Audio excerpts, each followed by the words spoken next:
बिहार बोलेगा। सबसे पहले आपका इंट्रो करा देते हैं इस नए प्रोग्राम से। इस प्रोग्राम में हम आपके नेता से जुड़ी हुई कोई खबर दिखाएंगे और उसके बाद नेताजी से सवाल पूछेंगे। नेताजी से वो सारे तीखे सवाल होंगे जो जरूरी हैं। इसके साथ ही आपके तरफ से कोई सुझाव आता है तो उसे जरूर शामिल किया जाएगा। बिहार बोलेगा हर हफ्ते के रविवार को आप सबके बीच आएगा। उम्मीद है जनता जंक्शन के कटाक्ष, सुबह सवेरे, एक्सप्लेनर इत्यादि प्रोग्रामों को जितना समर्थन आपका मिलता है उतना ही बिहार बोलेगा को भी मिलेगा। बाकी आप अपना समर्थन बनाए रखिए।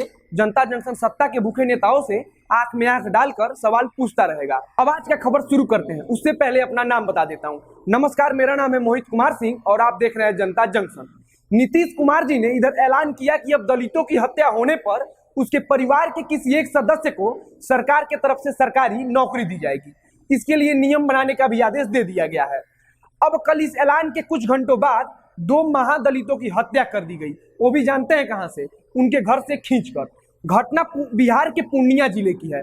देखने वाले ग्रामीण और अन्य परिजन चीख चीख के बता रहे हैं कि लगभग 30 लोग हथियार लेकर गांव में घुसे और हत्या करके वापस चले गए। नीतीश जी, आप जिस लालू यादव पर साली गलतियों का ठिकरा फोड़ देते हो, मसलन वो बिहार का खराब रोड हो, चाहे बेरोजगारी, चाहे बिहार में इंडस्ट्रियल ग्रोथ का ना होना हो, चाहे गुंडागर्दी, अब कान खोल के सुन लीजिए। केवल दोष लगाने से काम नहीं चलेगा। आपको जनता के एक एक सवाल का जवाब उसी ऐप से देना पड़ेगा जिस ऐप के माध्यम से कल आप पूरे बिहार के लाखों लोगों से बात करने वाले हैं। आपको ये बताना पड़ेगा कि पिछले 15 साल से केवल लालू के नाम पर गुब्बारा क्यों उड़ाते रहे हैं। अगर लालू यादव के राज्य में कभी दलित अगड़ों को मारता रहा, कभी सवर्ण दलितों को मारता रहा, तो अब आपके राज्य में क्या हो रहा है? आपके राज्य में तो 30 लोग दिन दहाड़े गांव में हथियार लेकर पहुंचते हैं और घर से खींचकर किसी 2 बेसहारा गरीबों को मार दिया जाता है। नेताजी लोगों के भाषा में कहें तो 2 महादलितों को मार दिया जाता है। आपकी पुलिस फोर्स कह रही है कि मामले की जांच हो रही है, आगे किसी को बख्शा नहीं जाएगा। कब तक जांच होगा सर? और आज तक इस जांच से कुछ हो पाया है? ऐसे अनेकों मर्डर बिहार में हुए हैं जिनके बारे में आज तक आपकी पुलिस पता नहीं लगा पाई। वैसे सर, आपको चिंता करने की जरूरत नहीं है। हत्या हुआ है तो नौकरी मिलेगा ही, लेकिन सर एक रिक्वेस्ट है कि अगर इतना ही नौकरी है तो किसी के मरने का इंतजार क्यों करना है? पहले ही युवाओं में नौकरी बांट दीजिए। इसके बाद यकीन मानिए प्रदेश का हर युवा आपके पार्टी का झंडा उठा के प्रचार करेगा। देख के ऐसा लगेगा मानो कोई दूसरा जयप्रकाश नारायण आ गया हो और बिहार उसके पीछे पीछे चल रहा हो। आपके पटना कार्यालय में जो फाइल पहुंचता है, अगर आप खुद उसकी तस्वीर जमीन पर देखने का प्रयास करेंगे तो सच्चाई पता चल जाएगी। अब सर आपको कुछ आंकड़ा बता देता हूं। जून 2017 से लेकर जून 2018 के बीच 2,31,000 आपराधिक मामले बिहार में दर्ज हुई थी। दंगों के मामले में हमारा बिहार सबसे आगे था। हमने जब ये पढ़ा तो मुझे समझ ही नहीं आया कि फर्स्ट आने पर हंसे या रोए। अब सबसे महत्वपूर्ण बात सुनिए, ये तो केवल वो अपराध है जो पुलिस में दर्ज कराई गई थी। अब नीतीश जी, इस बात का अंदाजा तो आपको होगा ही कि बिहार में कितने केस दर्ज हो पाते हैं। ये आपका वही सुशासन वाला सरकार है जिसमें FIR दर्ज कराने के लिए भी विधायक या सांसद जी से पैरवी करवाना पड़ता है। बिना बात कराए दरोगा जी कुर्सी पर बैठने तक नहीं देते हैं। FIR दर्ज करना तो दूर की बात है। और ये बात ऐसा नहीं है कि सरकार में बैठे लोगों को पता नहीं है। सरकार को सब पता है, लेकिन सरकार सिर्फ और सिर्फ आंख बंद करके सत्ता का सुख भोग रही है। जिस राज्य में 1 साल के अंदर हजारों में केवल बलात्कार के मामले दर्ज होते हो, उस राज्य के मुख्यमंत्री जब ये घोषणा करते हैं कि लड़कियों को साइकिल बांटूंगा, लड़कियों को स्कॉलरशिप दूंगा, तब उस लड़की की आत्मा अंदर से चीख चीख कर कहती है कि बस हमें बचा लीजिए, बाकी का इंतजाम हम खुद कर लेंगे। नीतीश जी, अगर लालू यादव वाकई में आपके लिए इतने बुरे थे तो उनके साथ मंच पर हाथ में हाथ जोड़ा के चहलकदमी करने की क्या जरूरत थी?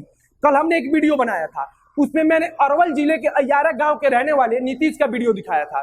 उस वीडियो में विधायक जी दिख रहे हैं, वो आपकी पार्टी के कुर्था विधानसभा सीट से विधायक है। आपके विधायक जी ने इतना काम किया है कि एक लड़के का सवाल का जवाब तक नहीं दे पा रहे हैं। वे पहली बार नहीं बल्कि लगातार दूसरी बार विधानसभा में पहुंचे हैं।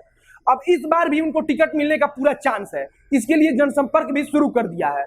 मतलब एक ही विधायक जी ने 10 साल में एक नाली तक नहीं बनाया है, लेकिन इस बार भी उनको टिकट मिलने का पूरा उम्मीद है। अब विधायक जी का तो फिर भी ठीक है, लोग बलात्कार के आरोपी होने के बाद भी सांसद और विधायक बन जाते हैं। जाते जाते बस इतना कहूंगा कि नीतीश जी, मरने के बाद नौकरी बांटने से अच्छा होगा कि जीते जी बांट लीजिए। बाकी अगर हो सके तो कोशिश कीजिए कि मुजफ्फरपुर शेल्टर हाउस की जो घटनाएं हुई थी वो भविष्य में फिर ना हो। कोशिश कीजिए कि आपके गृह जिला नालंदा में जिस महिला को रेप ना कर पाने के कारण जिंदा जला दिया गया, उसके आरोपियों को सजा दिला पाए। अब जब से आपका नौकरी वाला आदेश आया है, उसी समय से तेजस्वी यादव बोल रहे हैं कि क्या पिछड़े और अगड़ी जातियों के लोगों की जान की कीमत कुछ है या नहीं। हम सबको पता है कि ये राजनीति है, लेकिन सर आप जो कर रहे हैं वो भी तो राजनीति ही है।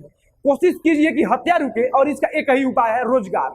जिस दिन आप युवाओं को रोजगार दे देंगे उस दिन किसी भी युवा का हाथ किसी विधायक या सांसद के लिए बंदूक नहीं उठाएगा। बाकी जाते जाते आपको हरिओम पवार की एक कविता का कुछ लाइन सुना जाता हूं। अगवानी हर परिवर्तन की भेंट चढ़ी बदनामी की, हमने बूढ़े जेपी के आंसू की भी नीलामी की। परिवर्तन की पतवारों से केवल एक निवेदन था, भूखी मानवता को रोटी देने का आवेदन था। अब भी रोज कहर के बादल फटते हैं झोपड़ियों पर, कोई संसद बहस नहीं करती भूखी अतड़ियों पर। अब भी महलों के पहरे हैं पगडंडी की सांसों पर, शोक सभाएं कहाँ हुई है मजदूरों की लाशों पर।